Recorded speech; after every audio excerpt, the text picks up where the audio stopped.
2 ഓലക്കീറോ വെള്ള തുണി എടുത്തോളൂ എന്നെ മൂടാൻ. ഹായ് ഗൈസ്, ഞാൻ സുരേഷ്. നമ്മുടെ ചാനലിലെ പുതിയ വീഡിയോയിലേക്ക് എല്ലാവർക്കും സ്വാഗതം പറഞ്ഞുകൊണ്ട് നമ്മൾ തൊട്ടങ്ങുവാണ് ഗൈസ്. ഇന്നലെ എൻ്റെ ബുള്ളറ്റില്ലേ 2-3 വട്ടം കിക്കർ അടിച്ചായിരുന്നു.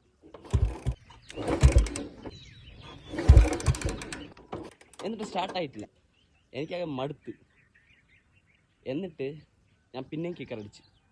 അപ്പോൾ വണ്ടി സ്റ്റാർട്ടായി. ഇതിൻ്റെ അർത്ഥം എന്താണ്? നമ്മുടെ വീഡിയോസ് അങ്ങനെ തന്നെയാണ്.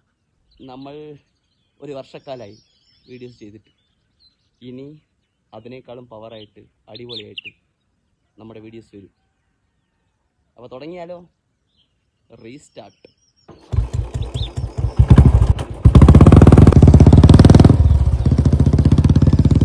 ഇതൊരു പുതിയ തുടക്കമല്ല, നിന്നു പോയതിൻ്റെ പുതിയ തുടക്കം.